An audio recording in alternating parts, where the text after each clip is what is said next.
Pathanamthitta seat P C George ഏറെ മോഹിച്ച ഒന്നാണ്. ആ സീറ്റ് കിട്ടുമെന്ന് മോഹിച്ച് ജോർജും മകനും BJPയിൽ ചേരുകയും ചെയ്തു. പക്ഷേ സീറ്റ് കൊണ്ടുപോയതാകട്ടെ അനിൽ ആന്റണിയും. അനിൽ ആന്റണിയെ BJP ദേശീയ നേതൃത്വം പ്രഖ്യാപിച്ചതോടെ ജോർജിൻ്റെ മുഖം മാറി.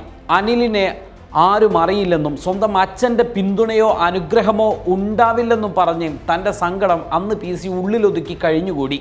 ഇപ്പോൾ അനിൽ ആന്റണി പരാജയപ്പെട്ടപ്പോൾ PC ജോർജ് വീണ്ടും രംഗത്തെത്തി. ജയിക്കാവുന്ന സീറ്റാണ് അനിൽ നശിപ്പിച്ചതെന്ന ആരോപണം PC ഉന്നയിച്ച് രംഗത്ത് വന്നതോടെ മുൻപ് ഇടതിലും പിന്നീട് UDFിലും PC ജോർജ് കളിച്ച വൺ മാൻ ഷോ BJPയിലും കളിക്കാൻ അദ്ദേഹം ഒരുങ്ങി എന്ന സൂചന നൽകി കഴിഞ്ഞു. ഒരു കാര്യം ഉറപ്പാണ്, ഇനി പോകാൻ ഒരു മുന്നണിയും കേരളത്തിൽ അവശേഷിക്കാത്ത സ്ഥിതിക്ക് PC പഴയ കളി സൂക്ഷിച്ച് മാത്രമേ കളിക്കാൻ ഇടമുള്ളൂ. BJPയിലാണ് PC എന്നതിനാൽ അതിനും നിയന്ത്രണമുണ്ടാകും. മാത്രമല്ല വരത്തൻ അങ്ങനെ ചിലക്കണ്ട എന്ന് മുഖത്ത് നോക്കി ഒരു ഉളുപ്പും കൂടാതെ പറയാൻ BJPക്കാർക്ക് ഒരു പ്രയാസവും ഉണ്ടാവുകയുമില്ല. അത് PC ജോർജിന് തന്നെ നന്നായി അറിയാം. അനിൽ ആന്റണിക്കെതിരെ രൂക്ഷ വിമർശനമാണ് PC ഉന്നയിച്ചത്. സ്ഥാനാർത്ഥിയെ നിശ്ചയിക്കുമ്പോൾ വളരെയേറെ ചിന്തിക്കാനുണ്ട്. നാടുമായി ബന്ധമുള്ള ആളിനെയോ നാട്ടിൽ അറിയപ്പെടുന്നവരെയോ സംസ്ഥാന തലത്തിൽ അറിയപ്പെടുന്നവരെയോ ഒക്കെയാണ് സ്ഥാനാർത്ഥികളാക്കേണ്ടിയിരുന്നത്. എങ്കിലേ ഒരു നിലയും വിലയും ഒക്കെ ഉണ്ടാകുള്ളൂ. ജനങ്ങൾക്ക് അത്തരക്കാരോട് ആഭിമുഖ്യം ഉണ്ടാകും. അല്ലെങ്കിൽ സ്വന്തം പാർട്ടിക്ക് വോട്ട് ഉണ്ടായിരിക്കണം. CPMനും കോൺഗ്രസിനുമൊക്കെ സ്വന്തം നിലയ്ക്ക് വോട്ടുകളുണ്ട്. ആരെ നിർത്തിയാലും പലയിടങ്ങളിലും മത്സരിച്ച് ജയിക്കാൻ കഴിയും. BJP പതുക്കെ വളർന്നു വരുന്ന ഒരു പാർട്ടിയാണ്. ആ പാർട്ടി ഇതുപോലെ ആരുമായി ബന്ധമില്ലാത്ത ആളെ സ്ഥാനാർത്ഥിയാക്കിയാൽ ജയിക്കാനൊന്നും ആകില്ല. അതൊക്കെ സൂക്ഷിച്ച് വേണ്ട അമ്പാനെ എന്നൊക്കെ രീതിയിലാണ് PC ജോർജിൻ്റെ ഒരു പ്രതികരണം ഉണ്ടായത്. അനിലിന് വോട്ട് പിടിക്കാൻ വളരെയധികം ഞാൻ ബുദ്ധിമുട്ടിയിട്ടുണ്ട്. പൂഞ്ഞാർ പഞ്ചായത്തിൽ അനിൽ ആന്റണി ലീഡ് ചെയ്തു. പൂഞ്ഞാർ മണ്ഡലത്തിലെ ചില പഞ്ചായത്തുകളിൽ 2ാം സ്ഥാനത്തെത്തി. മുണ്ടക്കയ മേഖലയിൽ തകർച്ചയുണ്ടായി. കാരണം അവർക്ക് അനിലിനെ അറിയില്ല. ഞാൻ പലരോട് വ്യക്തിപരമായി ഫോണിൽ വിളിച്ച് വോട്ട് അഭ്യർത്ഥിച്ചാണ് ഇത്രയും ഭൂരിപക്ഷമെങ്കിലും ഉണ്ടാക്കിയെടുത്തിട്ടുള്ളത്.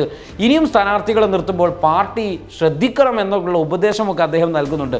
ജനങ്ങളുമായി ബന്ധം വേണം. അനിൽ നല്ല ചെറുപ്പക്കാരനാണ്. പക്ഷേ അനിലിന് കേരളവുമായിട്ടൊരു ബന്ധവുമില്ല. AK ആന്റണിയുടെ മകന് എന്ന ഒരു പേര് മാത്രമാണുള്ളത്. ആന്റണി തന്നെ ഈ മകനെ തള്ളി പറഞ്ഞതാണ്. അതും പേരുദോഷമുണ്ടാക്കി ജയിക്കാവുന്ന സീറ്റ് നശിപ്പിച്ച് കുളമാക്കി കളഞ്ഞു.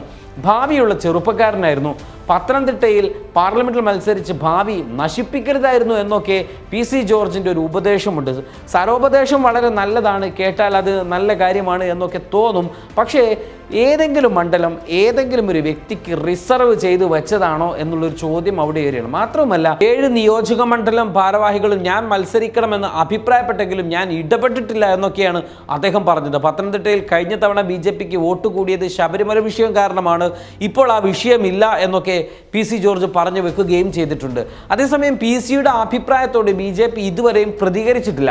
എന്നാൽ തൃശ്ശൂർ മോഡൽ സുരേഷ് ഗോപി ലീഡ് ചെയ്തതുപോലെ ഒരു തവണ സുരേഷ് ഗോപി തോറ്റതിന് ശേഷം ഒരു MP-യെ പോലെ കഴിഞ്ഞ 5 വർഷക്കാലം സുരേഷ് ഗോപി തൃശ്ശൂരിൽ പ്രവർത്തിച്ച് ആളുകൾക്കിടയിൽ തൻ്റെ പ്രവർത്തന മണ്ഡലം ഇതാണെന്ന് ബോധ്യപ്പെടുത്തി അവിടെ ഓഫീസ് തുറന്ന് വിഷയങ്ങളിൽ ഇടപെട്ട് രാഷ്ട്രീയമായിട്ടുള്ള കാര്യങ്ങൾ സംസാരിച്ച് പലതരത്തിലുള്ള പൊളിറ്റിക്കൽ ഗിമ്മിക്കുകളും കാണിച്ച് ഒടുവിൽ അത് ഫലത്തിലെത്തി. അതിന് മറ്റു പല വശങ്ങൾ വേറെ ഉണ്ടെങ്കിൽ പോലും മറ്റ് രാഷ്ട്രീയ പാർട്ടികളിൽ നിന്ന് വോട്ടുകൾ ചോർന്നു എന്നതൊക്കെ മറ്റു വശങ്ങളാണ്. അതിവിടെ പറയുന്നില്ലെങ്കിൽ പോലും ആ രീതി ഇനി അനിൽ ആന്റണിയും പത്തനംതിട്ടയിൽ പരീക്ഷിക്കാനിരിക്കുകയാണ്. തോമസ് ഐസക്കുമായി 2ാം സ്ഥാനത്തെത്തിയ ഇടതുപക്ഷത്തിൻ്റെ സ്ഥാനാർത്ഥി തോമസ് ഐസക്കുമായി കേവലം 67,000 വോട്ടുകളിൽ പരം വോട്ടുകൾക്കാണ് അദ്ദേഹം മാറി നിൽക്കുന്നത് എന്നതുകൊണ്ട് തന്നെ ആ ഒരു ഓഫീസ് കേന്ദ്രീകരിച്ച് പത്തനംതിട്ടയിൽ പ്രവർത്തിക്കുക, അവിടെ സജീവമാവുക, തൻ്റെ പ്രവർത്തന മണ്ഡലം ഇങ്ങോട്ടേക്ക് മാറ്റുക എന്നത് സുരേഷ് ഗോപിയെ പോലെ അനിൽ ആന്റണി പരീക്ഷിക്കാൻ ഇരിക്കുകയാണെങ്കിൽ അത് ഇടതും വലതും കൃത്യമായി വിലയിരുത്തേണ്ട ഒന്നാണ്. ഇനി ഒരു കാര്യം വ്യക്തമാണ്, ഇനി ഒരു പക്ഷേ BJPക്ക് ഒരു എഡ്ജ് തൃശ്ശൂരിൽ കിട്ടിയതുപോലെ ഒരു മുന്നേറ്റമുണ്ടായ പോലെ അവിടെ ഓപ്പൺ ചെയ്യാൻ സാധിച്ച പോലെ ഇനി അതാത് മണ്ഡലത്തിലുള്ള ഓരോ സ്ഥാനാർത്ഥികളെയും നേരത്തെ തന്നെ പ്രഖ്യാപിച്ച് നിർത്തി അവർക്കൊരു പ്രത്യേക പ്രവർത്തന മണ്ഡലങ്ങൾ നൽകി ആ ഒരു രീതിയായിരിക്കും ഇവിടെ ഇനി വരാൻ പോകുന്ന ലോക്സഭാ തെരഞ്ഞെടുപ്പിലൊക്കെ BJP പരീക്ഷിക്കാനിരിക്കുക എന്നത് വ്യക്തമാക്കുന്ന ഒന്നാണ്. അനിൽ ആന്റണിയുമായി ബന്ധപ്പെട്ടിപ്പോൾ കേട്ട് വരുന്ന ചില കാര്യങ്ങൾ എന്നത് നമ്മൾ ഓർത്തു വെക്കേണ്ട ഒന്നാണ്.